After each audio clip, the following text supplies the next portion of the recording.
How you doing? It's Ron here in Tokyo, and I just wanted to update you with the news. And let's read from the news. Ukraine president orders full military mobilization in face of Russian invasion. Ukraine's president says the country will fight after Russian forces invaded Ukraine by land, air, and sea on Thursday, with missiles raining down on cities and reports of troops pouring across the border. So these are some reactions in Canada. As Russia attacks Ukraine on multiple fronts, some fear Zelensky's government is the next target. Trudeau announces sanctions to punish Russia for its horrific attack on Ukraine. Civilians flee in Ukraine as cities fall under attack by Russia. So this is going to be a timeline that I'm going to be reading from. This is a second news item. Bobby Hall says he doesn't deserve to be ambassador for Chicago's NHL team in the first place. Tensions, and this is other news, tension between Ukraine and Russia rooted in hunger extermination from the 1930s. And if we dig further in this, the Holodomor is an important backdrop to the current upheaval in Ukraine today. The tensions that we're seeing between the Ukraine and Russia, which erupted in an invasion of Ukraine by Russia early Thursday, isn't recent. Its roots go back to the defining event of Ukraine's modern history, the Holodomor, or the hunger extermination of the 1930s. Ukraine in 1932 was a satellite of the Soviet Union, one that had long been struggling to find its place as an independent republic in the USSR. In that year, and the one following, Joseph Stalin closed the borders and seized the harvests, almost 5 million tons. What happened next is called the Holodomor. Sorry, I'm not saying it correctly. Holodomor, or death by starvation, a man-made famine leading to the deaths as many as 8 million people. In 2008, Ideas producer Phil Courter traveled to Ukraine looking for the traces of this legacy in the Holodomor and to find out more what happened to society after the disaster. Counter met a few survivors, all with vivid memories of bodies in the streets and Soviet soldiers searching for hidden food. Wow, that's crazy. So they do have a rich history between them, and starving 8 million people out in 1932 is not anything short of like genocide. So, Catherine Slioshi, survivor of the Holodomor, it is as if a stone is in my soul. I don't know what happened to them, but it's obvious, but they died there. She said, the truth is, there almost was no help. I was lucky to be in a good house and have a kind farmer to work for. People in the village were too poor to help each other. She thinks back to those days, and she can't stop crying. It is as if a stone is in my soul, she told Courtier. I lost all my relatives, and now I'm completely alone. Hiding food to survive. Mari Lobas attributes her family's survival to the good fortune of having potatoes. But many other people who've had white wheat blossoms to eat and tried to make bread from it, I remember the whole families were dying out, like her neighbors. We tried to give them potatoes, but we weren't able to give them enough, so they died. We felt sorry for them, of course, but we felt more sorry for ourselves. So now she's 80 years old, and she's a survivor of the Holodomor in Pestrushin, and she had a daughter in Chernov, and a son in Russia. So people were very desperate. And now, what have we learned from this? Literally nothing.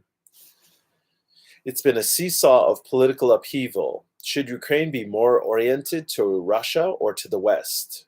It was persistent all the way to 2014, or the so called Orange Revolution, in which Yanukovych was removed from power.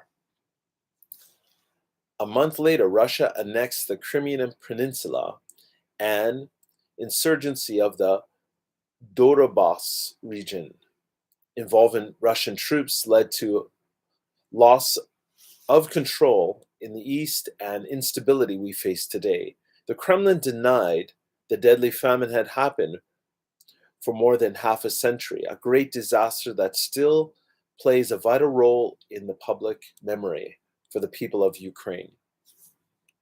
Wow, so that's a big thing. Okay, Baltic states worry they could be Russia's next target.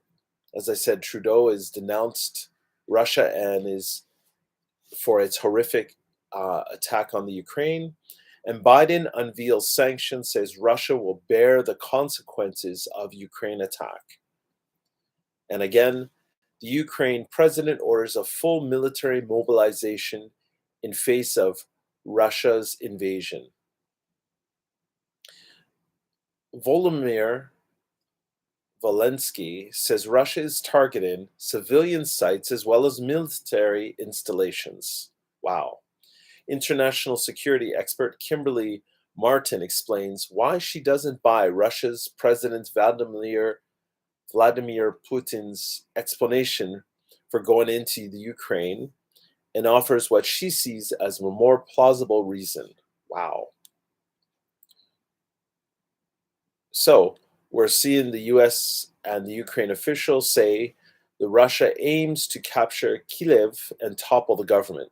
The enemy has marked me down as the number one target. Zelensky warned in a video message, my family is the number two target. They want to destroy Ukraine politically by destroying the head of state. I will stay in the capital. My family is also in Ukraine. Wow. And Vladimir Putin put a declaration in the pre-dawn televised address. Explosions and gunfire were heard throughout the morning in Kyiv, a city of 3 million people. By nightfall in Ukraine, a picture was emerging of fierce fighting across multiple fronts. Wow. So, Volodymyr said in the video address that 137 heroes, including 10 military officers, had been killed and 316 people wounded. The dead included all border guards on the Zenini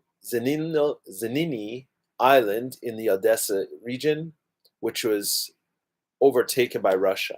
He said, despite Russia's claim it is attacking only military targets, civilian sites also have been struck. They're killing people and turning peaceful cities into military zones. It's foul and will never be forgotten.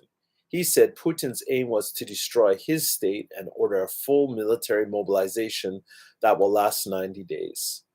An advisor to the Ukrainian president's office said Russian forces had captured the former Chernobyl nuclear power plant just 90 kilometers north of the capital. There was also fighting at Hostomel airport just outside Kyiv, where Russian paratroopers landed. Ukraine officials later said the airfield had been recaptured, while a senior U.S. defense official said Russian forces were advancing closer to Kyiv. Heavy exchanges of fire were also taking place in the region near Sumy and Kharkiv in the northeast and Kherson and Odessa, home of Ukraine's most important seaport in the south.